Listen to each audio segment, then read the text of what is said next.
So personal branding for freelance journalists, what does that entail? Well, I want to start just by giving a bit of an introduction to myself, so you know who's leading this session.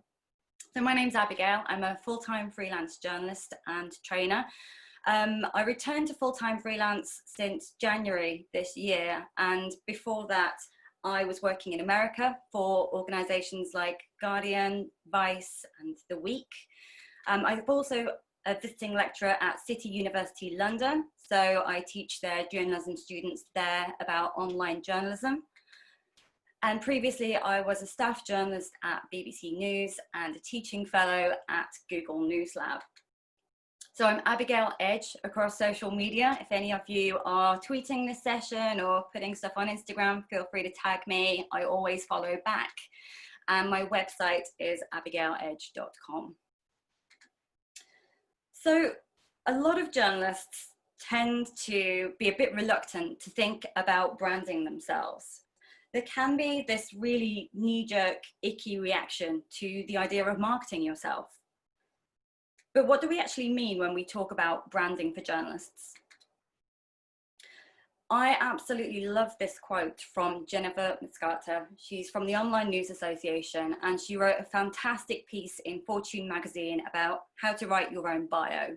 The link is in the slides, so I definitely recommend reading that later today if it's something you're interested in. But there's one quote from that piece that really stood out to me. Jennifer says that there is power in introducing yourself on your own terms. Your story is yours to tell. And the reason that that really resonates with me is because as a freelancer, you don't have access to your own marketing department in the same way that a newspaper or a magazine does. So as a freelancer, you're not just a journalist, you're a business owner, you're an entrepreneur, which means that as well as producing stories and creating content, you have to take care of the business side of things, such as invoicing and contracts, and yes, marketing. So in that sense, journalists, I think, can learn a lot from other startups and entrepreneurs. As a freelance journalist, one of the things that branding can really do is increase your power with regards to the institutions that you're working with or the people that you want to work with. Obviously, we are still in the middle of a pandemic, which means that the freelance market at the moment is talent heavy and short on jobs. Okay, so there's a lot of people who are furloughed or they've been made redundant, and suddenly the freelance market is a lot more saturated than it used to be. So I would say it's probably more important now than ever to really be on top of your personal brand, to show editors what you can offer and why they should commission you over anyone else. So let's look at what exactly a personal brand is. So a personal brand can establish you as a professional and an expert in the areas that you want to cover as a journalist. It also helps you to build the reputation that you want in the industry.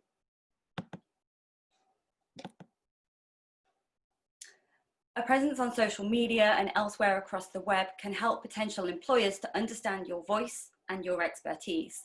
So for example, if you wanted to get a job or to work with BBC News, the voice and the tone that you would be using in your personal brand would be quite different than if you were trying to get a job or trying to get commissioned at, say, Vice.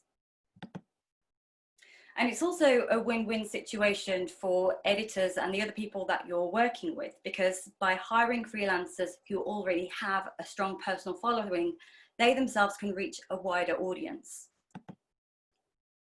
So in the age of Zoom, I would say personal branding is perhaps more important than ever. Suddenly the background of your video call and the books that you have on your shelves have become incredibly important because it says a lot about who you are. There's even a Twitter account dedicated to this called Bookcase Credibility, which I absolutely love. This is one of their posts. This account started in April and it already has about 90,000 followers, which just kind of shows how much this is resonating with people at the moment. So earlier in the week, or I think it was last week actually, I was hanging out on Twitter, as most freelancers do, and I came across a poll started by another journalist about personal branding. And I thought, well, that's apt. Maybe I'll use that in my presentation. So Diora, what she asks is, out of curiosity, do you think a personal brand is something that massively affects a journalist's career? Say if two people had the same set of skills, but one of them had a strong personal brand, do you think they might be perceived as better at their job? Now, I can't see you, so just kind of vote silently in your head, but what do you think? Yes or no? Does a strong personal brand make people perceive you to be better at your job? So 641 people voted in this poll. Let's take a look at the results. Almost 90% of people said that yes, a personal brand, a strong personal brand would encourage other people to perceive you as being more professional, more of an expert, and better at your job. Okay, so of course I decided to dip in and get a bit of a response to that, because a lot of the responses to this tweet were almost quite critical actually of personal branding. A lot of journalists realized that it was important and that they needed to do it, but there was a lot of people saying, well, branding is just marketing, it's selling out, or I'm too shy for a personal brand. You know, some people saying, I don't need a personal brand, my work should really speak for itself.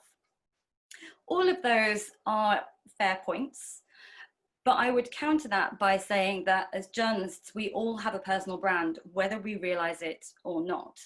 So branding is something that you're already doing in the clothes that you wear, the kind of publications that you work with, the stories that you choose to cover. And a lot of journalists are already branding themselves without really thinking about it per se. I also said that I dislike the term personal brands. You know, I do think it sounds a bit icky. I do wish that we could come up with something a little bit less corporate sounding for it. If you have any suggestions for that, feel free to put them in the chat. But showing who you are, what you're interested in, building an audience is a really powerful way to take charge of your career, so you're less at the mercy of bad bosses and the terrible pay rates that are inflicted on this industry. And there has been a lot of talk recently across social media about fair pay for freelance journalists and late payments, you know, all that sort of thing. You definitely have more power behind you to fight those kind of bad workplace practices if you have a strong personal brand and a good following behind you. And then last but not least, I finished up with a little plug for this webinar that we're on right now. So if you found the webinar through this tweet, hi, thanks for coming. You know, that in itself is branding. Me responding to that tweet, putting across my opinions, and then essentially marketing a webinar that I was doing the following week is branding in itself. But to me, it's not something that I think about too much, because it's really just an extension of my personality. It's an extension of the things that I'm interested in and the things that I want to do. Because above anything else, branding should be authentic. It shouldn't be about forcing yourself to do something that you don't want to do, because people will be able to tell. So above all, your personal brand needs to be 100% authentic to you and something that you really believe in. So we're going to come on and do a really brief exercise. I do a longer version of this in my freelancing workshops, but I wanted to try and do it with you all today. So if you don't have a pen and paper handy, maybe grab one, or you can use the notes function on your phone. Personally, when I'm brainstorming, I like to use a pen and paper. It just helps the ideas to come forward a lot quicker. So what we're going to do is I'm going to give you 60 seconds to brainstorm a list of 10 topics related to your interests and your passions. So for example, if you like cooking, then some topics related to that might be nutrition or sustainable farming or food technology. Think about how you like to spend your time, what kind of journalism you like to read. I don't want you to think too much about this. I really just want you to go ahead over the next 60 seconds and scribble down as many topics related to your interests as you can get on the page. Are you ready? Okay, you have 60 seconds.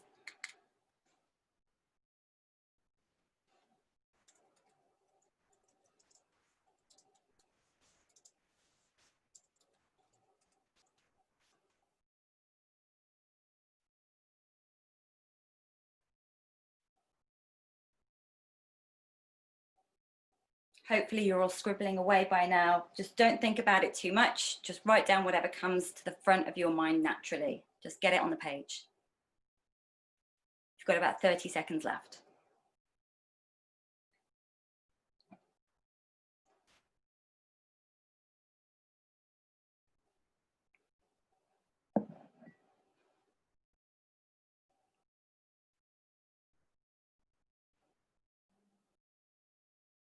Last 10 seconds.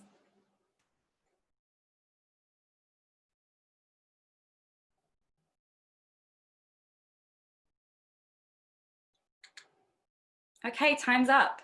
It's actually really strange doing that without being able to see anyone's faces, because usually when I'm doing this, I can see a lot of people scribbling away. But hopefully that was fun for you. Hopefully you managed to get some topics down on the page. And then what you're going to do later, we won't spend too much time on this now because I have the deck to get through. But after the session, what I would like you to do is to go back to that list of 10 topics and see if you can narrow it down to just 3 key areas. Okay, what are the 3 topics on that list that really stand out to you? And they don't necessarily have to be related. So for example, you know, when I do this, my top 3 niches are emerging technology, culture, and gender. In some ways, those topics are quite different, but there's also a lot of interchangeability and crossover between them. So once you've found your niches, you can consider how you can apply them to how you present yourself online. And what the aim of this exercise really is to figure out what your main specialities are, what your main interests are, so that you can start to formulate a personal brand around that. So when you're writing your social media bios, when you're writing the about page on your website, when you're thinking about what kind of story to produce and trying to come up with ideas, you can keep coming back to these 3 niches again and again. And it will really, really help you to kind of formulate a strong personal brand. I also want to add that your personal brand is never set on stone. We will come on to this a little bit more later on, but I really don't want these niches to be self-limiting. If you have a great idea for a story that is outside of your expertise, but you think you can do a good job on it, then go for it.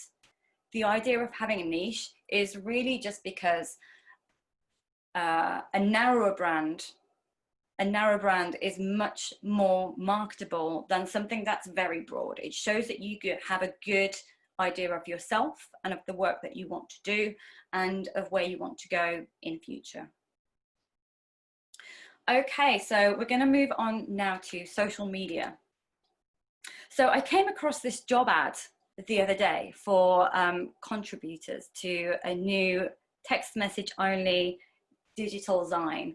I never know if I'm saying zine or zine, or I've probably said it wrong because I'm not cool. But anyway, so I came across this job ad, and they're open to essays, poetry, fiction, photography, and funny bumper sticker sayings. And the pay is commensurate with Twitter followers. Okay, it's actually satire. It's from a website called The Belladonna, which I absolutely love. But the reason I wanted to include this is that having a large following on social media can actually have a huge impact on the work that you get and how much you get paid for it. So a really useful thing to do is to think about setting some social media goals, setting some objectives that you want to focus on within your social media content strategy. And, you know, when I've worked in social media for big organizations, I was a social media journalist at BBC Politics. I also do a lot of social media content work for agencies now as a freelancer. You know, the number one thing that you do is to produce a social media content strategy, and you think about the people that you want to reach and what you want to get out of it. And as freelancers, that's something that's really useful to do as well. You know, think about whether you want to promote your journalism work, whether you want to drive traffic to your website or perhaps your blog, maybe networking and raising a profile is your number one objective. You know, if you pick 3 of these and then build a social media strategy around that, it's going to be far more effective at helping you to reach a much larger and more relevant audience. So as a journalist, it's also really important to stay ahead of the curve when it comes to social media. And I want to point out that your name, your actual name, is one of the most important branding assets that you have. Okay, so if you can keep your social media handles the same across different platforms, if you can use your name for your website domain, it's going to be really helpful both for your brand and also for search engine optimization to help people actually discover you online.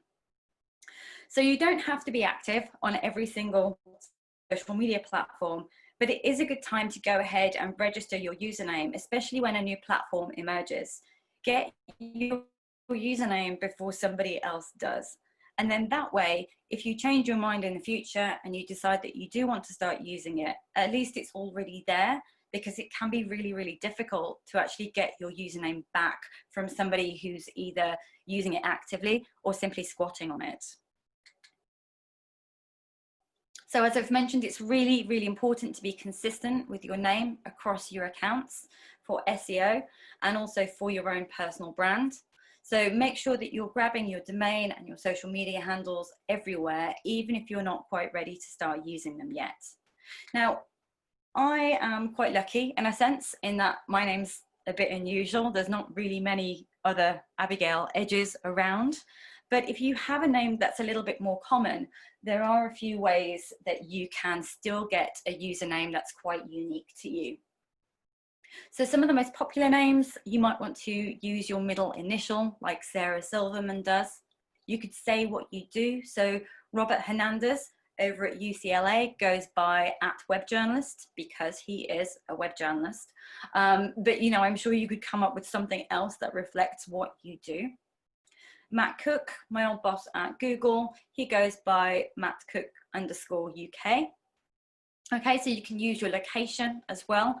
As long as you're not a digital nomad and you're moving around a lot, your location can actually be part of your brand as well. You can add the word real. I'm sure we can all think of one very prominent Twitter user who uses the word real in his username. Or you can add the words I am in front of your name. So I am Will here is the singer Will I Am. Obviously it works quite well for him, but you could also use that one as well.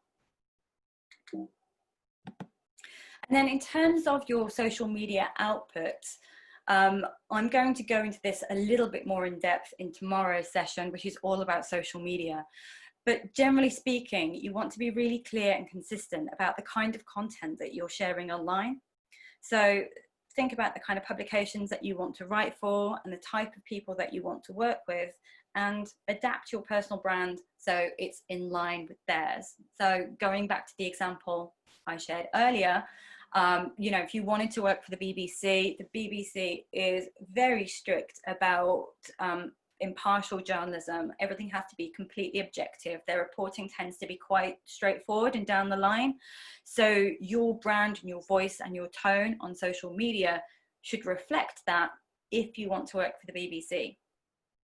If you want to work for somebody like Vice, who are a bit more edgy, obviously much more informal, a little bit rebellious, then again, that's something that you would reflect in your personal brand. So it really can have an impact on the type of organizations that you end up working with. You should be really purposeful in what you share. So every tweet that you send, every status update, every picture, all of that contributes to your personal brand, whether you're consciously thinking about it or not. And then you should also be engaging with other influential accounts. So find out what the strongest brands are, or the strongest individuals in the topics that you want to cover, or the publications that you want to work for. And, you know, make sure that you're just engaging with them. Don't be creepy about it. Don't be a stalker. Obviously, you don't want to go ahead and like 25 of their Instagram photos at once, which you know, happens to me, and it always freaks me out a little bit, quite frankly. But you know, the occasional like comment, you know, if you're sharing their work, make sure that you tag them in it.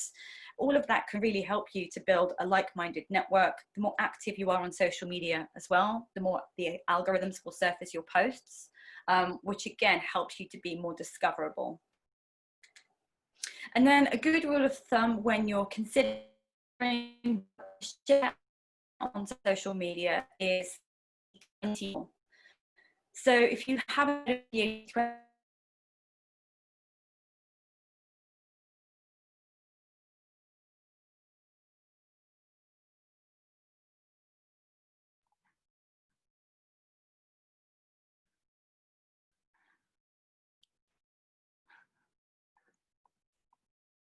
I can't hear Abigail. I believe we lost you there. Can you hear Abigail, Anna? Hello. I cannot hear Abigail.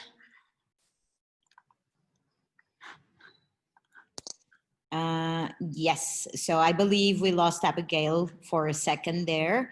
Let's give her a couple of minutes to reestablish the connection and enter the room again. I see a lot of you have reacted in the chat. That's great. But feel free to include your questions as well. We'll revisit the questions towards the end of the session, and we'll try to answer as many as possible. And there's Abigail. So she's on the other side of the screen somewhere. Let's just give her the opportunity to join us again. Yeah. We can see you. Can you hear me? Yes, we can hear you again. You can hear me okay? I'm so sorry, guys. Probably my neighbors are streaming Netflix or something. Where did it cut off? Where did we get to? So let me see. You had the slide on 80-20 rule. There we go. 80-20 rule. Okay, perfect. Let me just go ahead and share my screen again. Okay. My internet's actually been pretty good throughout lockdown, so fingers crossed that won't happen again. Okay, so I was talking about the 80-20 rule. And basically what that means is, it's quite a common marketing term. It means that the posts that you share across social media should be about 80% professional and 20% more personal, you know, whether that is humor or whether that's pictures of your cat, you know, whatever you feel comfortable sharing. And then talking about social media bios, for me, it's always really important to use your real name if you can. You know, if you can't use your name, if your name is something like John Smith, and it's really common and all of the John Smiths everywhere on the web have been taken, it's fine to use something that maybe reflects what you do or where you live. But if you can bag your real name, that's definitely going to be better. Also, in your social media bios, you want to say what you do and where you work. And you also want to talk about the topics that interest you. You can use hashtags in bios. I would advise not using too many of those. They can look a little bit spammy. But, you know, a couple of hashtags in a bio doesn't go amiss to me. You definitely want to think about search keywords. So think about the words that people might be using to find you online. And we're going to talk about SEO in a little bit more detail shortly. So there's a tool that you can use to find different keywords that people might use to find you online. And also, of course, you want to include a link to your website, and ideally as well, how people can get in touch with you. So you want to make it as easy as possible for editors or other freelancers to actually contact you. So in terms of some really good Twitter bios, two Twitter bios that I absolutely love. So Atega Uwagba, she published a book, I think a couple of years ago, called The Little Black Book for women working in the creative industries. It's fantastic. Her social media is always on point, but I particularly like her bio because it's really to the point. You know, she says exactly what she does. She's a writer, she's a speaker, she's a consultant. Her newsletter is Women Who, so she's obviously tagged those in her bio. And then she also has a podcast and a book on the way as well. And I like the way that she's included some emojis in there to make it a bit more visually engaging. So I'd say don't overdo the emojis, but a few emojis scattered through your bio can definitely help to break up the text and encourage the eye to keep reading. And obviously she's got a link to her website there as well. Over on the right hand side, we've got Pablo Perez, who is based between Brussels and Spain. He used to be the head of social media for the EU Commission. So obviously his social media is very good. It reflects his previous work, and he's now freelance. So I like the fact, again, that this is very to the point. He's linked to the organizations that he used to work with. And then at the end there, he's got a call to action. So need a freelancer? My DMs are open. Again, he's made it really, really easy for people to get in touch with him. Over on Instagram, Ana Cardarado, she runs the newsletter, The Professional Freelancer, which I would highly recommend. If you haven't subscribed already, it's always a really good read. And she also does a lot of campaigning around fair pay for freelancers. So again, she's used emojis in her bio to show what she does. A lot of freelancers tend to have a portfolio career. You know, we're working on a lot of different projects at the same time. And I really like the way that she's kind of used emojis to separate the different projects that she's working on. She also has a couple of hashtags in there as well. So some of the projects that she works on, she's created hashtags for, which again is really good for branding, makes it really easy to track when people are sharing your work, makes it easier to engage with them. And then at the top of her profile there, she's made really good use of the Instagram story highlights function to curate different stories that might be of interest to her audience. So some of those are work related. You know, she's got highlights about her podcast and about her campaigning work, but she also has pictures of her holiday in Sicily and her dogs. So it's quite a nice balance there. And then over on the right, we've got Nela Harboin, who is the current editor of Galdem, which is a fantastic website. Again, highly would recommend that you check that out. Both of these freelancers are based in London. So Nela, she has listed where she works. Again, it's very simple. It's very to the point. She's also tagged a food blog that she writes. So I can't quite pronounce that exactly, but she's got a food blog where she writes about like plant-based living. So she's tagged that on there as well. And then she's also included her pronouns. So pronouns can be a really useful way to show your followers how to refer to you, but perhaps more importantly than that, they open up a safe space so that pronouns are just something that's discussed quite normally. It makes it much easier for anyone who might use different pronouns to you to actually say what theirs are without feeling like they're the odd one out. And then in terms of the content that those two profiles are sharing, so obviously over on the left we have Anna. You can see there she's got a really good reflection of that 80-20 rule, whether consciously or not. You know, she's sharing some work posts, she's sending some posts that show off her campaigning work, and then she's also got more pictures of her with her friends, her with her dog, some more kind of informal photos as well. And then over on the right, I really like this because she uses her Instagram to share articles that she's written quite a lot. So, you know, sometimes that doesn't particularly turn out too well.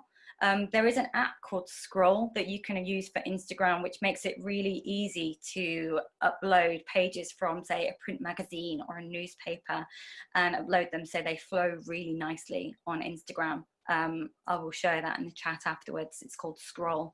But she's got a really good mix of work posts and then selfies, posts from her holidays, and just things are a little bit more fun.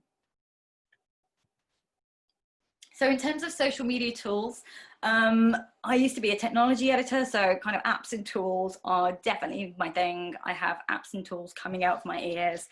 I've very much refined the tools that I'm using over the years. So, you know, after say 5 years of research, doing a lot of work with social media, these are the tools that I found that work best for me. So for scheduling, I really like Buffer, TweetDeck, and Later. Later is a tool for Instagram. For automation, there's If This Then That. And then there's an app called Nuzzle, which is really fantastic. It basically allows you to see what posts are being shared widely across your social networks. So you get a really good grasp of what the most important news of the day relative to your circles is. And then for images and videos, there's a few platforms there. All of these are free, I'd like to add, except for Adobe Spark, which I think I pay about, I don't know, £12 a month or something for that. But it's a really useful app to create animated social media posts and logos and that sort of thing. Unsplash and Pexels are both really good stock image sites. And then Canva and Tableau will allow you to create specialist graphics for social media or for your website. And last but not least, Pixlr is kind of like a free version of Photoshop without all of the bells and whistles. It's really good for just cropping photos or sticking a filter on it and making them look a little bit more professional.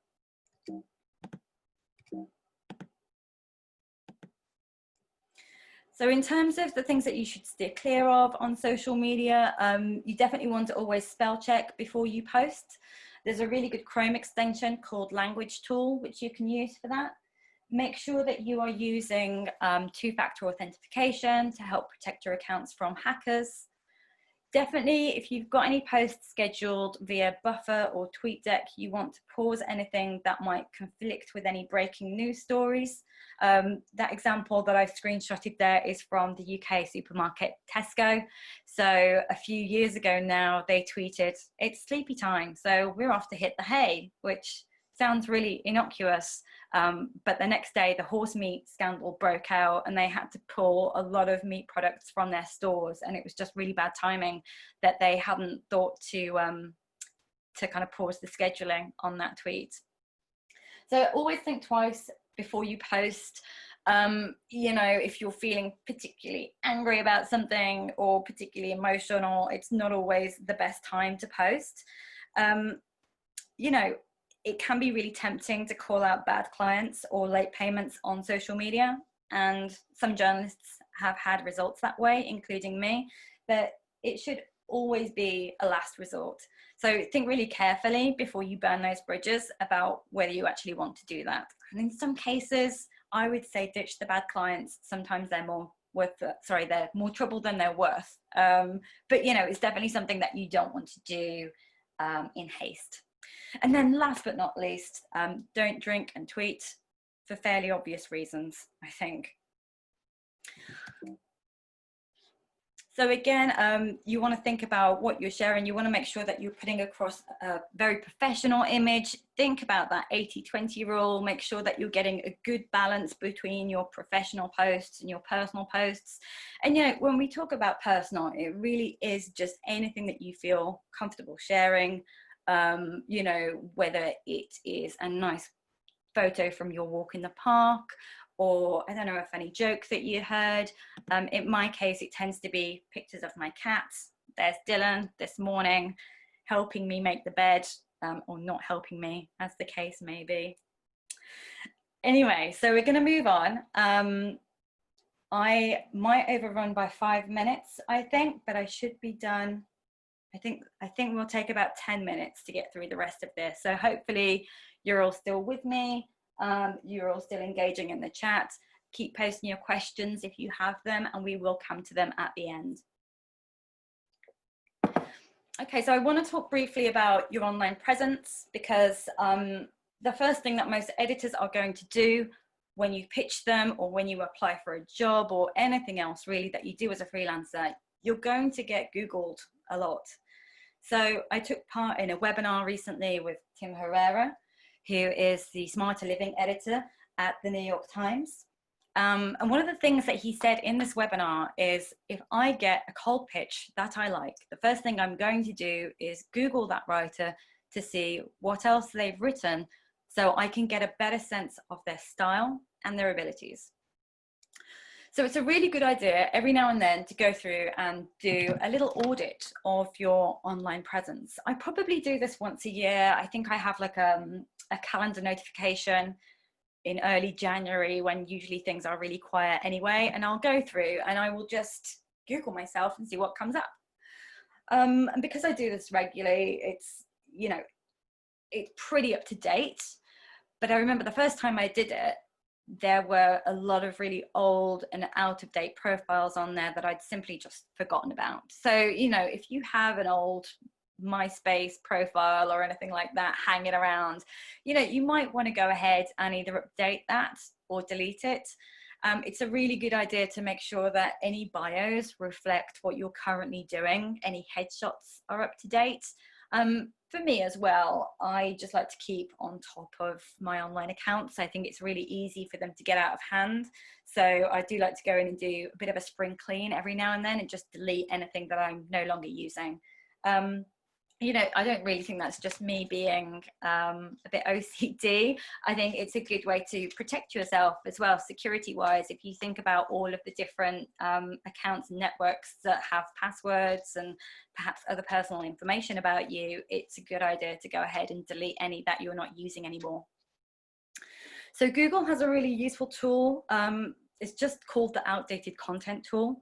So if a page has been removed from the internet or some information has been changed, occasionally a cached version will still be showing up when you Google yourself. So you can use this tool to put in a URL and it will actually either remove the page if the actual page on the website has been removed, or if it's been updated, your search results will update to reflect that as well. It's also a good idea to set up Google alerts for your name. I'll show you how to do that in a moment if you haven't already. And also, as I've mentioned, I will keep banging on about this, it's always a good idea to use your full name for your website and social media handles if possible.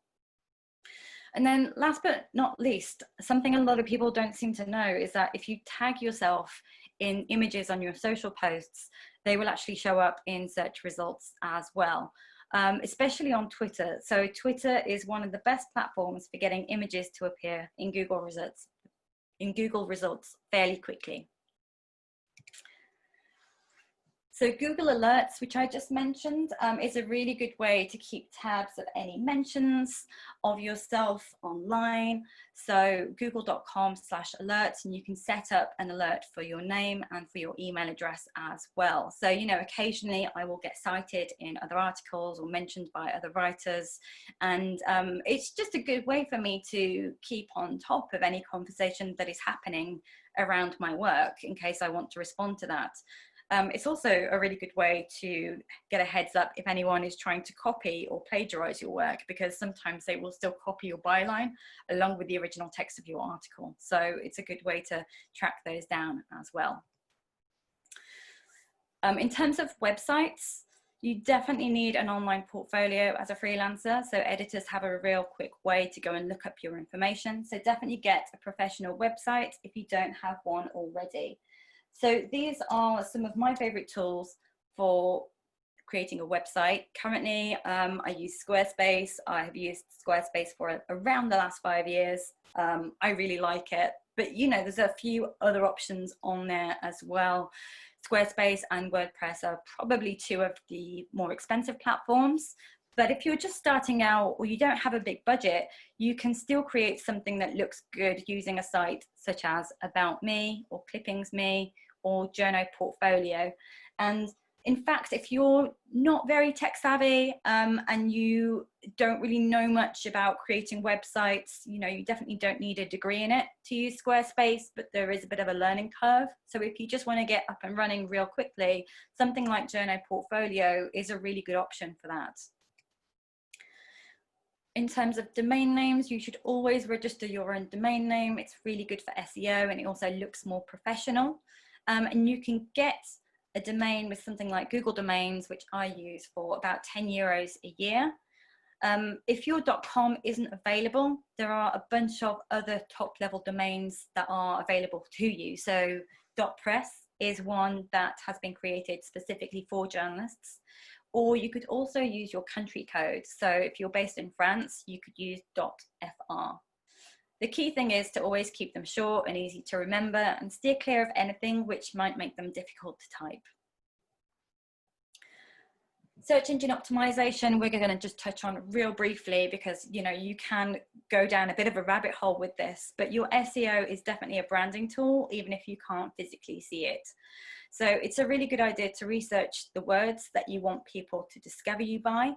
This will help to make you more discoverable and boost where you appear in Google search rankings. And a really good tool for finding keywords related to you and the topics that you cover is Google's Keyword Planner tool.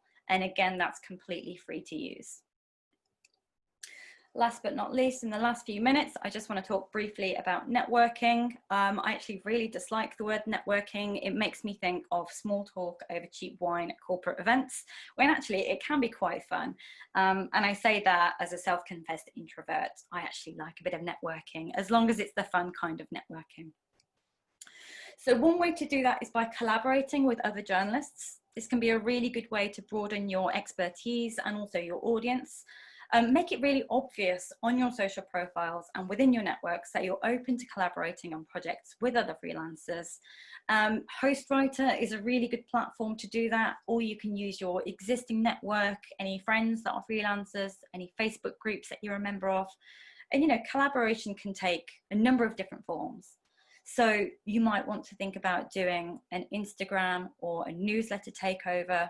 You could work on an article with another journalist, or you could even start a podcast together. I always think those things work better with two people rather than just one. So something to think about there. And then when you work from home, there are a number of challenges, obviously, with actually meeting people in your circuit.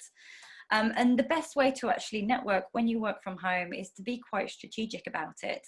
So I really love this advice from Alison Grady. She's the author of the Freelance Bible, and she recommends that you draw up two lists. So the first list is people that you already know, and the second list is your dream list of clients and companies and people that you want to work with.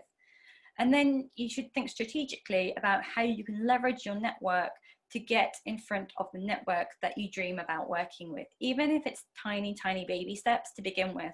So LinkedIn and social media are a really good way to reach out. You know, people are working from home a lot more at the moment, so they might be a bit more open to a quick email or a DM asking for, you know, a coffee or a quick call. Whatever you do, do not use the phrase pick their brain. It's disgusting and a lot of freelancers hate it. There's nothing worse than an email saying, I want to pick your brain. Always just be clear about what you want to get out of the meeting. You know, I'm much more likely to respond to somebody who says, I want to know how to get into freelancing about travel or technology, both of which are topics that I cover, than somebody who just says, can I pick your brain? Because I don't know what they want to talk about.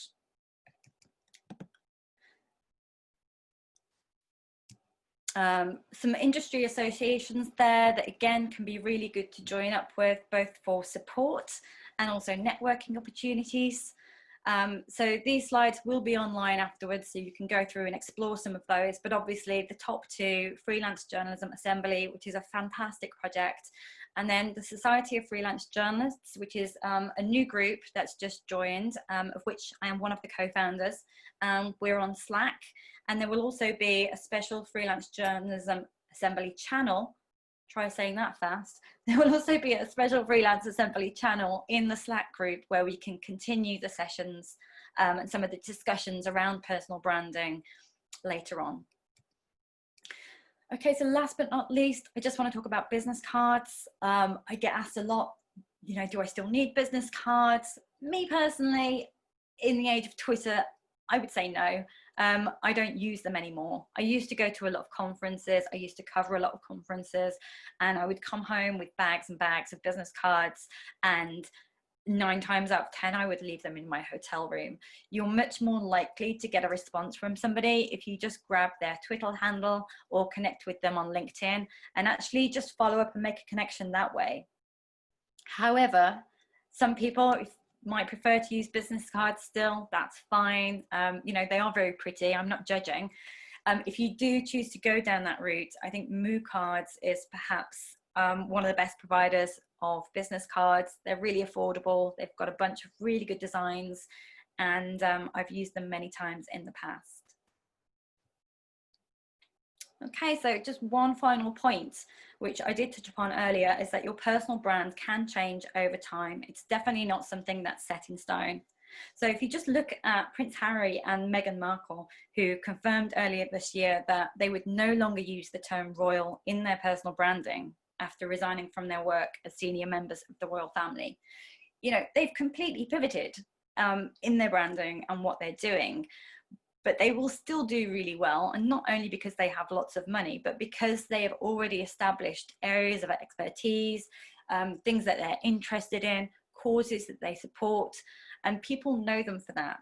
So, you know, your personal brand is definitely not something that is solid and inflexible, because it will change depending on where you are in your life and where you are in your career. So, you know, the best thing to do is just make sure that you're being authentic and true to yourself and true to your interests, and that will come across in your brand. As I mentioned, you can continue the conversation over on the Society of Freelance Journalists Slack group. The URL for that is freelancesoc.org. I will share that in the chat afterwards as well. And then last but not least, I wanted to say that I also have a handout with some of the links from today's session. So if you want to get a hands on that and some of the tools that I've talked about, just go to abigailedge.com/branding, and you can download a PDF on there with some of the links and the tips from today's session. Okay, time for some questions.